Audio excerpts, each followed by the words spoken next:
Good morning, welcome back to Aliyah Yomi. Today we're going to be learning Emor Shishi, the sixth Aliyah in Parshas Emor. The topic of our Aliyah is the festivals past three, and this is really about Sukkos. This Aliyah runs from Perek Chav Gimel, Pasuk Lamed Gimel, to Pasuk Mem Dalet. It is 12 Psukim long. Let's take a look, brief overview. The Torah tells us that on the 15th of the 7th month, that is the time when Sukkos is celebrated for 7 days. The first day is a holy day, and that's the only holy day of Sukkos. Then there is on the 8th day after Sukkos, there is Atzeres, that's what we call Shmini Atzeres, and there's again no work done on that. We then hear about all of the mitzvahs, the commandments on Sukkos. So we hear that when the Sukkot is described, it seems to be a second time now that at the festival of Asif, the time of gathering, you're supposed to have this 7-day Yom Tov followed by an 8th day of Shabbason. And on the first day, you have these certain fruits that are taken. There is the Pri Etz Hadar, there's Kapois Tamarim, Nafei Tzavos, V'Aver Nachal. These are the four different species that are formed together to form our Arba Minim, what we colloquially call the Lulav and Esrog. And then we hear about that you make a chag. You have to make a chag a sukkos teshvu. You're supposed to stay in the sukkah, dwell in the sukkah for 7 days, and this is a mitzvah for all generations, in order to know that Hashem put us in hats or in clouds when we left Egypt. So this is the aliyah as a whole. Very familiar ideas. A few basic questions that we can ask. The first is what is Sukkot the culmination of? Where does it fit into the cycle? So the truth is actually that it fits into two sets of cycles, really. There's a particular cycle and a universal cycle that occur at the same time. So let's think about this for a second. There is the system, what we call the Shalosh Regalim, the three festivals, and then that's Pesach, Shavuos, and Sukkot being the last of them. And then there's Rosh Hashanah, Yom Kippur, and Sukkot, which we'll call the Teshuvah cycle. Now, let's just appreciate the difference between them. When it comes to Pesach, Shavuos, and Sukkot, that is a cycle which is very particularistic. In a certain sense, it is redemption, a revelation, and providence, or involvement of Hashem in our lives. So this is the expression of how Hashem has chosen us as a nation by taking us out of Egypt, giving us a mission statement to Torah, and preserving us on a day-to-day basis. Those are the three festivals in that. That is very much particular to Israel. But then there's the universal cycle. The day of Rosh Hashanah and Yom Kippur and Sukkot. Rosh Hashanah and Yom Kippur are the judgment days of the universe. It's not just about the nation of Israel. It is universal. And those come into the Sukkot being the time where the nations of the world are brought in, and there's a Teshuvah Me'ava, a certain element of return to Hashem through the process of love and the process of connection, and not fear. And the nations are brought in. We sacrifice 70 bulls over the course of Sukkot for the sake of the nations of the world. It's the time where, as is described in Zechariah, that the nations of the world will come to pay homage to Hashem after the war of Gog and Magog in the future. It's very much a universal cycle. So Sukkot really expresses the culmination of both these cycles. And in a certain sense, we really are Sukkot people. We are, on the one hand, Jewish in particular. We have a moral code which is unique to the nation of Israel. At the same time, we're also humans. We're part of the larger expression of what reality is around us. We are that Sukkot person culminating those cycles of three, the Shalosh Regalim and the Teshuvah cycle, which both are Sukkot.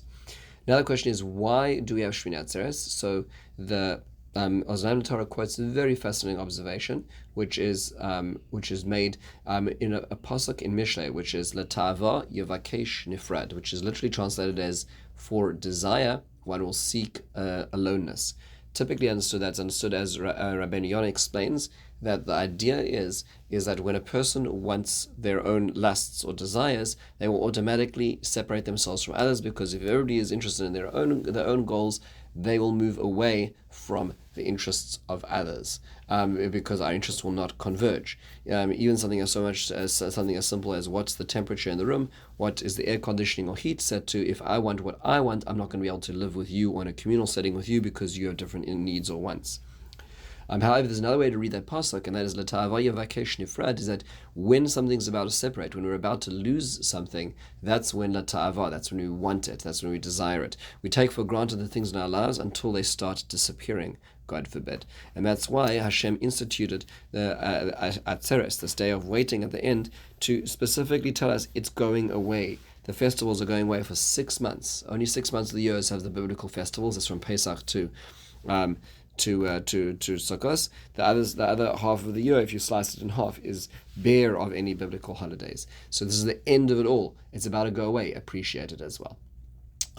You'll notice something interesting is the differences between Sukkot and Arba Minim. We have two mitzvahs, two main mitzvahs of the day. The one is sitting in the sukkah, the other one is the Arba Minim. How do we understand the differences between the two? So there's two ways of looking at this, well, many ways, but we're going to look at two right now. The one is an observation made by Rav Kook, which is recorded in Moadeh HaRe'iyah. He says a very, very powerful observation. He says that when it comes to sukkah, the sukkah itself, sukkah is something which has many, many kulas, many, many leniencies. So, for instance, you can have good aches, where the walls can go all the way down, even though they're not really fully there, or good asik, go all the way up. Depending on, you obviously have to have a certain amount of the wall sufficient, which sufficiently then the rest is seen as an extension.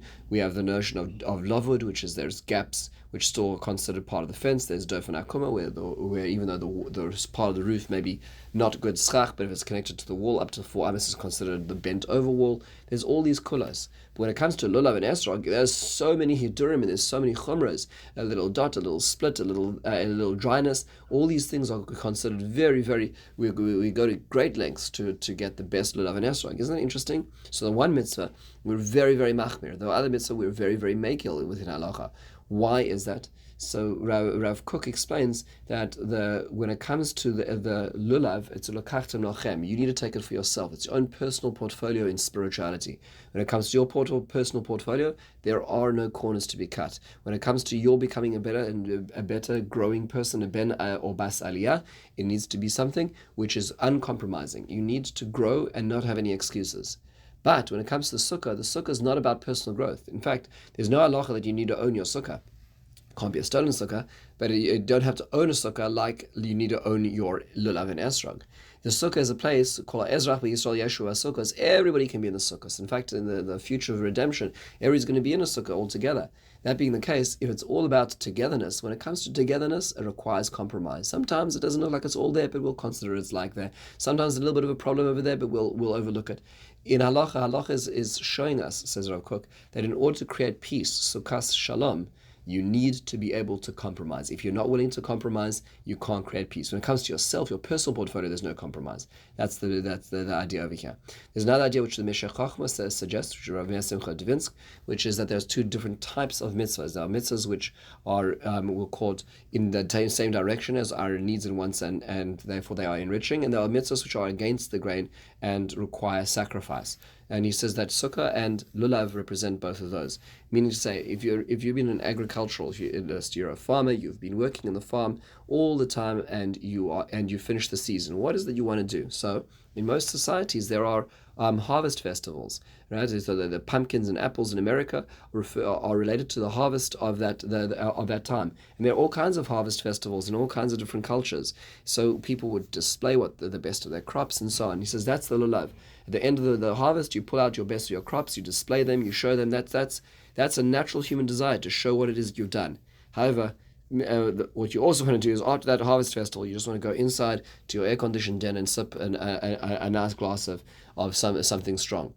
But the last thing you want to do is be sitting outside in the elements again. You've spent the entire last 6 months out in the elements. That's the sukkah. The sukkah requires sacrifice. So the Rav Meir Simcha Dvinsk points out that there are times the Torah asks us to do things which are convergent with our interests and needs, and there are times that it doesn't, and that it makes us sacrifice. Both are very important to be able to understand our service of God. One last point, which is very fascinating, and that is that the sukkah seems to be, as Rav Hirsch points out, a war on the gag, on the roof.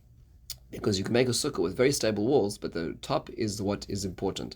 The schach needs to be something which is not permanent, which is not strong, which you need to be able to see the stars through. The rain needs to get through at least minimally. So in these cases, it is in a certain sense the sukkah is about the war on the permanence that we create for ourselves, where we feel like we're in a capsule, we feel like we're protected from all the elements of nature which is above us as well, because Hashem is in control of that. And that perhaps might be why it is that the ultimate war of apocalypse is going to be at this time, and it's the war of Gog Umagog. The king of this nation is called Gog. Says Rav Hirsch, it's not by coincidence that it relates to the idea of Gag, which is the roof, which is what Sukkot is about. Sukkot is about taking off the roof, realizing how vulnerable we are, and it's going to be that ideological battle which is fought at the end of times around the festival of Sukkot. So with this we conclude the sixth aliyah. In the meantime, have a wonderful and meaningful day.